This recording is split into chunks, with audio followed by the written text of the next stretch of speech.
Ah, joyeux anniversaire, Mathis! Ya. Mon petit gars, aujourd'hui tu as anniversaire, et si on s'est bien débrouillé avec ton papa, on a synchronisé la sortie de cette vidéo avec le moment où tu as reçu et ouvert le paquet. Je vais donc t'expliquer ton buggy, et on va aller ensuite faire un petit essai avec la façon dont tu vas le rouler, c'est-à-dire en 2S, et on mettra un petit coup de 4S pour montrer aux autres aussi ce qu'il peut faire, ce petit engin. Bon, la radio, très simple d'utilisation. Tu as ici un petit capot que tu peux ouvrir pour allumer et éteindre la radio. Tu as ici trois petits potentiomètres. Les potentiomètres, ce sont les petits boutons ronds ici qu'on tourne pour changer une fonction. Tu as donc le trim, c'est-à-dire si la voiture ne va pas tout droit, tu touches un petit peu à ce bouton à droite ou à gauche. Selon si elle tire à droite ou à gauche, quand tu vas tout droit sur quelque chose de plane. Donc le plus simple, c'est de prendre un terrain de foot. Généralement, ça c'est bien plat. Évitez les essais dans les rues pour faire ça, parce que les rues sont bombées, ça descend un coup à droite, à gauche, donc ça marche jamais comme il faut. Pareil pour les gaz, si ta voiture avance un peu toute seule, recule un peu toute seule, c'est ici qu'il faut jouer. Normalement ça se fait pas, une fois que c'est fait, c'est fait. Il y a deux petits boutons ici qui servent à inverser la direction ou les gaz. C'est-à-dire que si tu tournes à droite, la voiture va à gauche, c'est que cet interrupteur a été bougé, et là tout fonctionne. Et ici, tu as l'angle de braquage de la direction qui est un tout petit peu diminué parce que ne le mets pas à fond.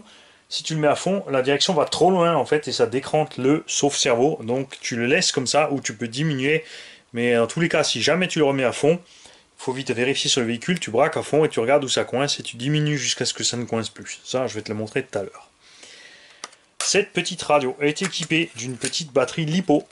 Tu as donc un cordon de charge qui est livré avec. Tu brancheras ici sur un micro port USB et sur l'ordi ou sur une prise USB ou autre, ou un petit adaptateur de téléphone. Attention par contre de ne pas prendre trop puissant. On va checker un truc, c'est une batterie de, on ne sait pas écrit dessus combien de milliampères est là, donc il faut éviter les chargeurs trop puissants, genre iPhone et compagnie qui balancent 1 ou 2 ampères, ça c'est pas bon. Il faut en prendre un petit qui fait 0,5 par là.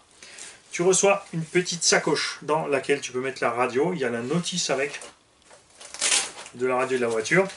Tu as 4 amortisseurs de rechange en cas de pépin, ils ne sont pas remplis d'huile comme ça, il n'y aura pas d'accident au niveau, à ce niveau-là. Avec la radio, tu reçois aussi un autre manche, puisqu'il y a plusieurs tailles. En fait, si tu as une trop petite main, tu peux changer ici le caoutchouc qui fait le grip. Et c'est un peu con à dire, mais c'est plus agréable à avoir en main que la DX5 Spectrum. Alors, ton petit buggy RC System 2B4, là il est tout neuf. Quand je l'aurai utilisé, il sera un peu moins neuf, mais je te le nettoierai bien sûr. Enfin, là tu l'auras déballé à l'heure qu'il est, donc tu auras vu qu'il est toujours en bon état. Carreaux assez fines, assez simple, basique, suffit large. C'est un buggy, hein, jamais de grande fantaisie en carrosserie de buggy de toute façon. À l'intérieur, le variateur 4S 120 ampères. Il n'y a pas d'indication dessus waterproof. De ce côté-là, de toute façon, je te déconseille d'aller rouler dans l'eau et la boue avec cet engin. Essaye de le garder propre, il te durera beaucoup plus longtemps. En plus, c'est un gros avantage de partir sur un engin comme ça, c'est que maintenant tu peux rouler en 2. Quand tu seras habitué, tu pourras rouler en 3 et ensuite en 4 pour vraiment t'éclater. Moteur 1800 kV, donc assez coupleux. Le rapport de transmission est pas trop mal. On n'a pas un pignon trop gros sur une couronne de taille tout à fait acceptable. J'ai vite fait un essai en 2S dans l'atelier, ça m'a l'air pas mal. Boîtier réception qui n'est pas étanche, bien sûr. Le train avant, très simple, sur rotule. Donc quand c'est sur rotule, il faut faire attention. Par devant, il y a un trou à l'intérieur de l'écrou qui permet de visser ou dévisser les rotules. Ceci permet de régler, en fait, si je te mets de face, l'inclinaison de la roue, comme ça ou comme ça. Faut pas être trop près dedans, parce que sinon le cardan bute au fond. Faut pas être trop loin dehors, sinon le cardan se décroche.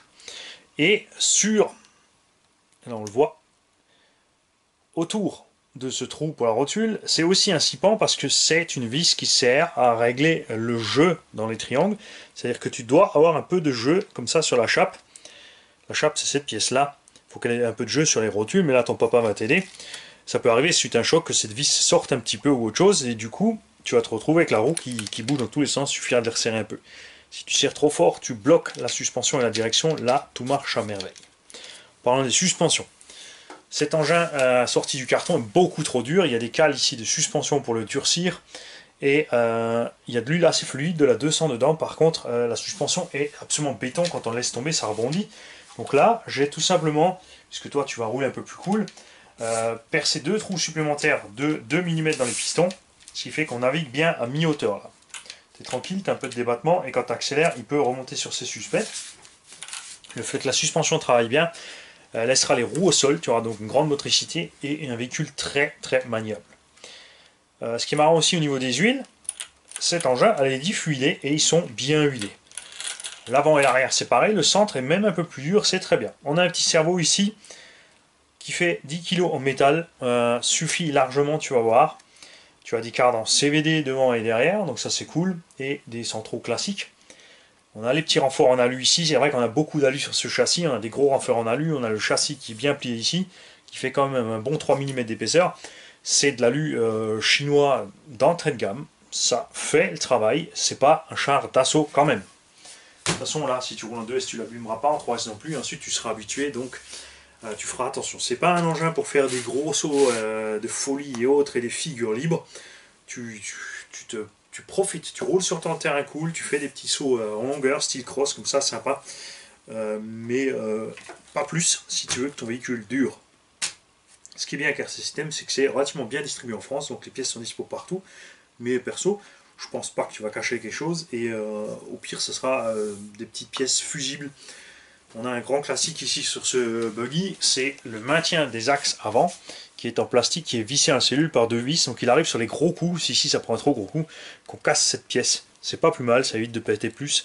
Cette petite pièce est vite remplacée, elle coûte pas grand chose en général. De toute façon, comme tu as des rotules, tu as un train à rotule déjà, tu auras une grosse torsion ici possible sur les impacts, donc ça va déjà encaisser un max. Il a sur chaque triangle une petite vis qui sert à régler la butée de suspension. C'est-à-dire que si tu serres la vis, tu vas bloquer ta suspension ici. Ce qui fait que si tu veux vraiment aller rouler sur le goudron, tu mets 4 roues pistes, tu serres ces vis et tu descends la voiture. Tu n'auras pas besoin de toucher les suspects parce que du coup, forcément, elles seront aussi plus dures. Et si tu es à cette hauteur-là sur le goudron, bah, tu pourras faire du petit rallye game tranquille, sans souci. Ce qui est un peu rigolo, c'est que les roues vont frotter sur l'aileron quand on va à fond. Enfin, c'est pas très grave. L'aileron est bien flexible, il est bien solide, tout comme son support. Pour l'instant, rien à dire de plus. On va faire un essai dynamique de la bestiole et on verra ensuite ce qu'elle nous raconte. Salut Mathis, on est prêt pour ton essai. Toujours d'abord, quand tu veux brancher ton véhicule, tu allumes ta radio. Tu branches l'engin, même s'il est éteint, c'est au cas où s'il y a quoi que ce soit. Le cerveau est branché, donc il n'y aura pas de pépin. Ensuite, pour allumer, c'est le petit bouton qui est ici.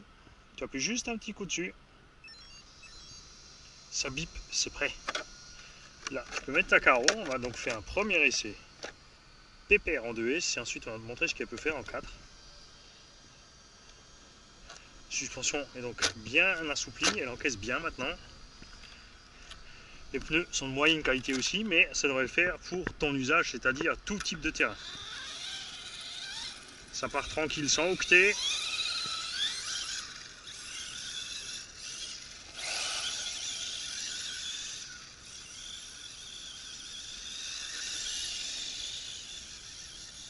C'est génial, tu peux rester à fond. Elle est hyper joueuse du train arrière, mais ça se contrôle facile. Alors là, maintenant, ce qui se passe, c'est que je lâche les gaz et je tourne. Par contre, là, tu fais demi-tour direct. Donc, tu as ton petit dérapage. Je sais que les gamins, ils adorent ça. Donc, technique de dérapage simple pour ne pas user la machine ou rien du tout. Tu arrives à fond, tu braques, tu lâches et tu remets les gaz. Si tu freines, comme c'est un 4 roues motrices, en fait, tu ne déraperas pas proprement. En fait, elle va bloquer les 4 roues, va s'arrêter relativement bien. Alors que tu vois, tant que tu es sur les gaz, il y a même de quoi faire des donuts, même en 2S. Dans le sable, de toute façon, là, c'est sûr.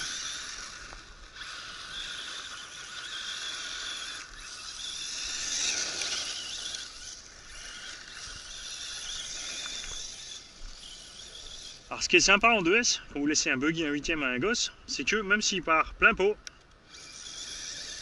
c'est pas brutal, ça n'arrache rien. Ce que je vous conseille par contre de faire, c'est de mettre 2 fois 2S en parallèle. Là, on n'a mis qu'une seule fois 2S. En mettant 2, vous tirez moins fort sur l'hypo, parce que le moteur, lui, veut quand même son jus.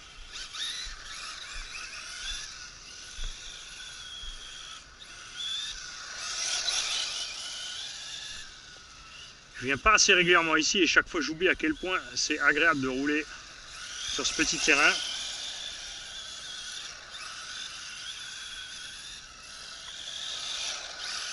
Oh là, faut que je me méfie, je commence à aimer rouler cool, ça va pas tarder à faire du crawler chez Manise. Vous êtes fous quoi, ça va pas? Vous rêvez que je trépasse si je faiblis.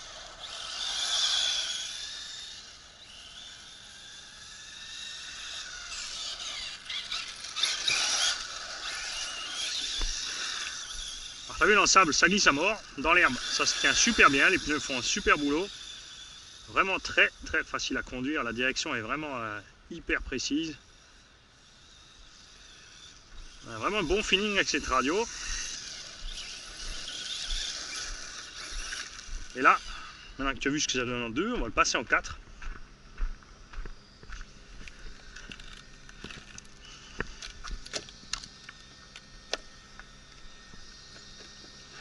Alors évitez de faire ça, hein, si vous roulez avec un accu et ensuite en passer 2, c'est pas le top à faire. Là on a tiré que quelques minutes, ça va aller. Mais c'est pas bien. Vraiment, faut pas le faire. Alors les accus sont peut-être un peu gros. Je sais pas si je vais réussir à rentrer les deux.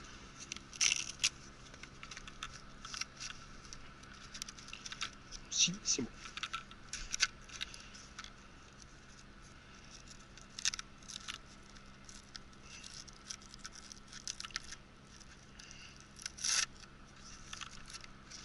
Les sangles sont trop courtes. C'est pas grave, on va laisser comme ça pour l'instant. Pour débrancher c'est pareil, tu débranches, enfin pour éteindre, tu débranches et c'est éteint. Il n'y a pas besoin de appuyer sur le bouton ou quoi que ce soit. Hop. Pas oublier d'embarquer mon petit shunt. Et maintenant on va voir donc ce que cette petite machine peut nous faire en 4.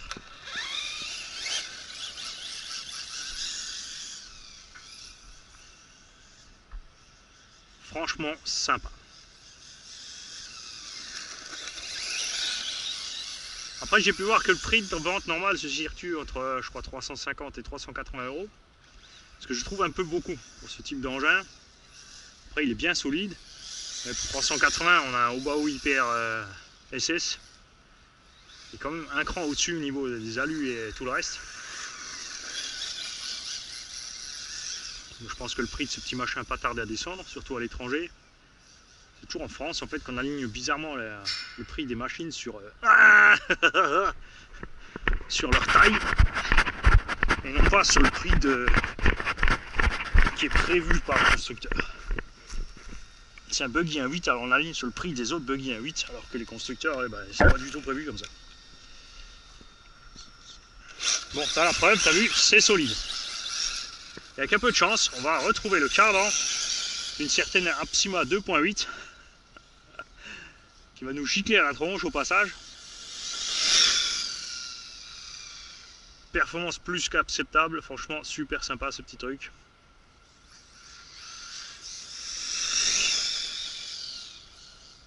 Alors là il fait chaud, on a quasi 30 degrés. On va jeter un coup d'œil sous la carrosse ce qui se passe. Et les pneus là aussi en 4 font du super taf sur la pelouse.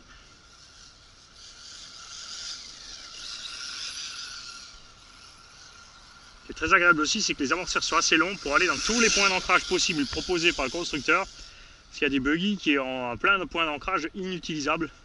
Parce qu'on ne peut tout simplement pas y passer les rotules ou l'angle n'est pas bon ou autre. Alors que là, ça marche super. Ça ballonne un peu de l'avant, mais sans plus.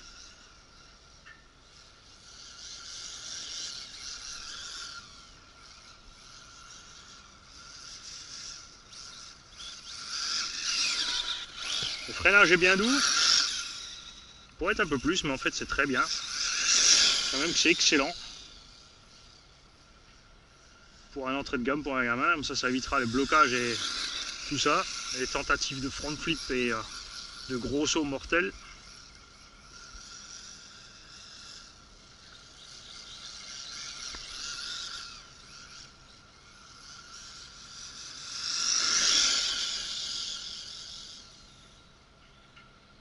le freinage est vraiment super parce que c'est tout en douceur. Donc, tu peux bien vraiment gérer ton virage comme tu veux.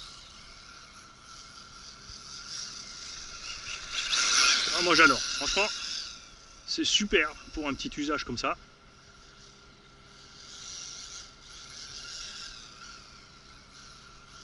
Seul dommage, je me dis, c'est les suspects trop durs d'origine et un petit gars ne pourra pas le faire lui-même. Il faut déjà avoir l'idée de percer un petit trou supplémentaire dans le piston.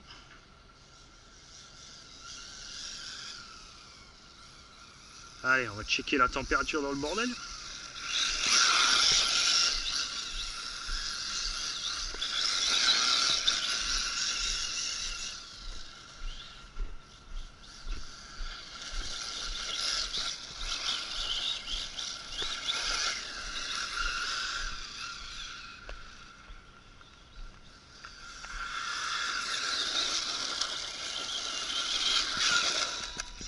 Allez, on va voir si c'est chaud.